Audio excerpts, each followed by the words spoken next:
George Pickens, Tyreek Hill, Alec Pierce, Rashid Shaheed, Deebo Samuel, and a wide range of receivers with various fantasy paths this offseason. This is not a boring wide receiver free agency class. This year we've got real talent, real opportunity, and several players that could see legitimate fantasy upgrades depending on where they land. So let's rank the top wide receiver free agents and project landing spots that could truly move the fantasy needle. We've all heard the rumors that the Cowboys plan to franchise tag George Pickens. I believe it. I think they should. The odds of them being able to work out a long-term deal before free agency is slim, so tagging him to give a wide range of options makes sense. Off of a literal top 5 fantasy season, you can't just let him walk. Pickens was top 10 in targets, receptions, and touchdowns, and a top 5 receiver in terms of yardage.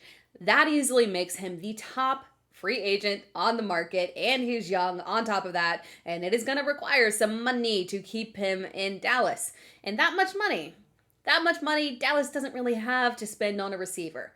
But, hey, maybe they would negotiate that and work things out. They could make it work, maybe. Maybe they just care more about the high-powered offense than the defense. That is a big struggle there. But again, franchise tag, figure it out, best solution there. Work on the contract. If you can't get it done, trade him and get compensation for it. And the trade block will be hot for George Pickens if they go that route. Yes, there are still concerns about the attitude and effort, but he's just so incredibly talented, and he consistently looks like he is playing football on easy mode. Like, it is different for him. It is tough to pinpoint exactly what a landing spot would be because there's so many teams that would absolutely be in the market for him. Legitimately, probably like half of these teams here. I could see a high-end team in need of a young wide receiver one, like a New England, making a play for him. It could definitely be a rebuilding team that needs a wide receiver one, like Las Vegas. It could even be a team that is looking to get a little bit younger and reset at wide receiver, like Washington. The next free agent is Alec Pierce. Yeah, Alec Pierce on up there in the rankings. There were so many balls thrown Alec Pierce's way that he came down with that made no logical sense this season.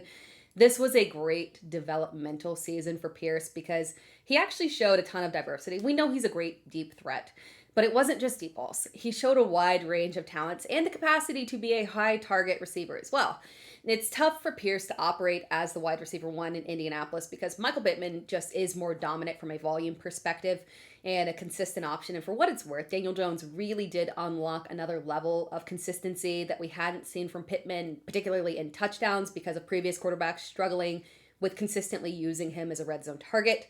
The Colts may not have a high-end dominant pass catcher, but they've got an extremely deep group with Pittman, Pierce, Josh Downs, and Tyler Warren. It is one of the more complete pass-catching groups in the league. So while I would love to see Pierce return to Indianapolis, the best move for him and for our fantasy purposes is for him to go to another team. Again, he showcased a lot of diversity to his game, and it is entirely possible that a team could want him to operate as a wide receiver one. And he should be a very popular free agency target because while he's close up at the top, his price tag isn't really egregious. Mike Evans is a tough one to rank because he is clearly still an alpha receiver when he's healthy, but it's tough to ignore the clear signs of age-related injuries and back-to-back seasons. And it's great that he returns to a high level of play once he comes back from the injury, but you can definitely tell that we're at the end of a run here. He played just 8 games this season. I would not consider him, when we're looking at impact changes, veteran free agents from last year, I would not consider him at the Devontae Adams level, but he's definitely not at the DeAndre Hopkins stage of his career. He is still very fantasy relevant. If he remains a Buck, he will be the highest ranked Buck in 2026 redraft rankings for what it's worth. So again, still super relevant. I do think that he remains a Buck. The Bucks have been very intentional about him remaining on the team and being a top priority. And yes, Emeka Egbuka was definitely drafted in anticipation of the receiving core thinning out. But if Evans wants to continue playing, they will likely be very agreeable to keeping him.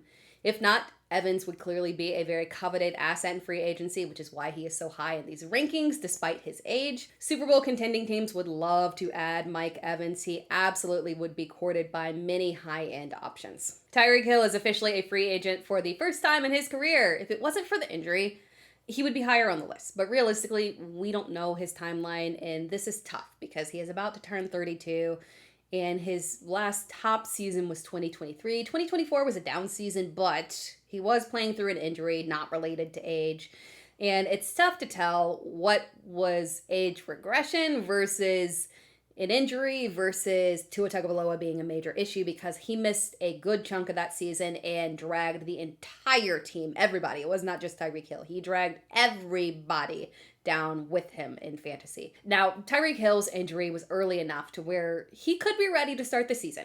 But again, it was a very significant injury with multiple ligaments torn. So we will have to follow his recovery process very closely to really know what to expect. Stephon Diggs obviously bounced back very quickly and very well from his injury at 30 plus years old, just fine, no issue. Another player like Odell Beckham Jr. did not. Still, if he's healthy, he's Tyreek Hill. While Tyreek Hill did have some words with Kansas City post-breakup, it wasn't really that big of a deal. It wasn't like he burned a bunch of connections there. So in terms of landing spots, Kansas City really does need a field stretcher. And obviously they know that Tyreek Hill is a fantastic field stretcher for them.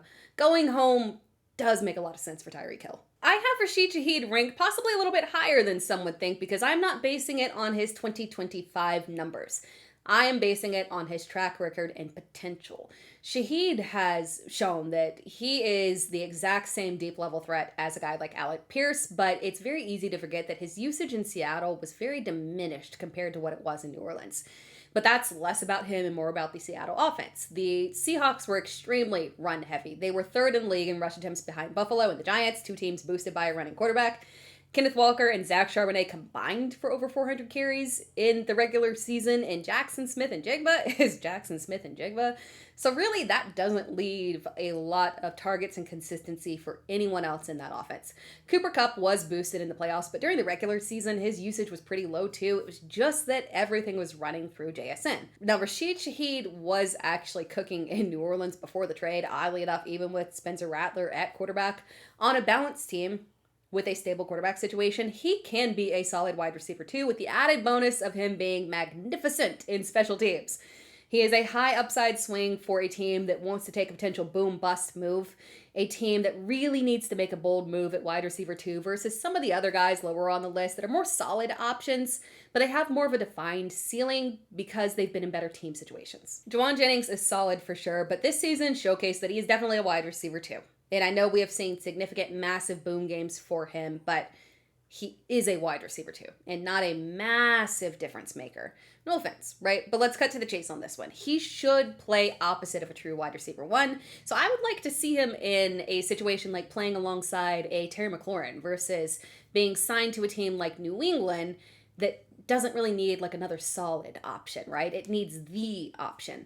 It's possible that he could stay in San Francisco. They obviously will be parting ways with Brandon Aiyuk. George Kittle will not be healthy to start the season. Ricky Pearsall is not reliable in terms of being on the field. But with all that said, San Francisco screams a team that needs to grab a true wide receiver 1, and Jennings is not quite that. They did not intend to roll with just Pearsall and Jennings as the top options last season, and I doubt they want to do it again this season.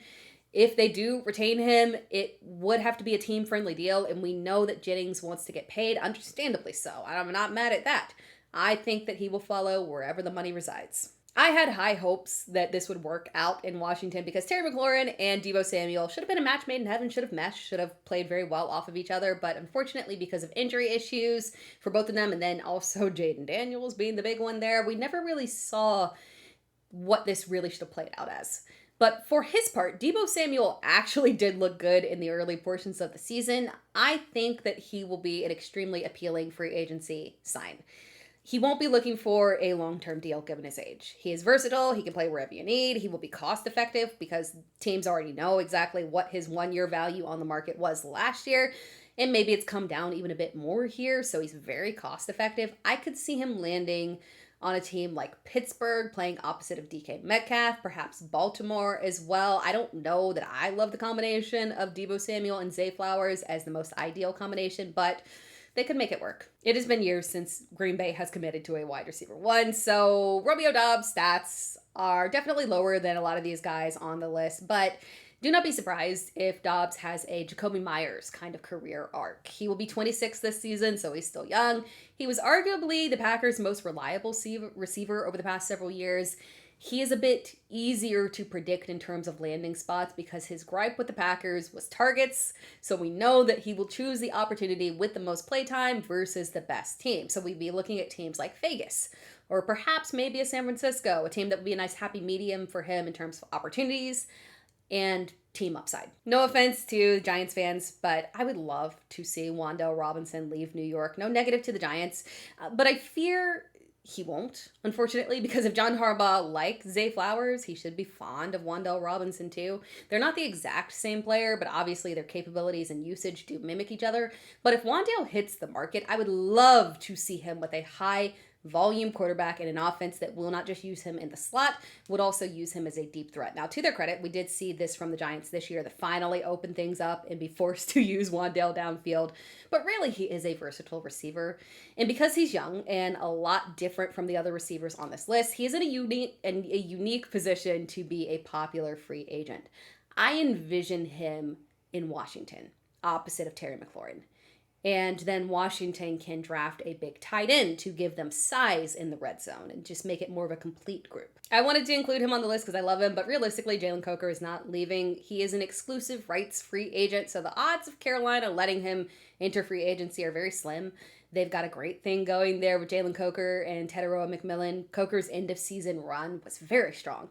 There is no logical reason for them to move on, and spoiler alert, he will, of course, remain one of my favorite picks in the 2026 fantasy drafts. And finally, Brandon Aiyuk, we do expect him to hit the market sometime soon. It's not that he's last on this list, it's just that he's in a very unique situation. So ranking him is a little bit tough because he is a lot different from every single person on this list. I did a video breaking down his situation. I will link it at the end of the video and in the description. In terms of talent, Brandon Aiyuk is right up there with George Pickens. In terms of trust, he is at the bottom of the list. Check out the video to see where I think he will end up. Thanks for watching this video. If you enjoyed this video, be sure to like the video and subscribe to the channel. You can find me across all social media platforms at It's Tera Time, so make sure that you are locked in, tune in, subscribe, turn on notifications, all that good stuff. We are going very strong this offseason with more free agency content and then, of course, draft content as well. Got to get to know those rookies. It's going to be a fun offseason, so stick around, people.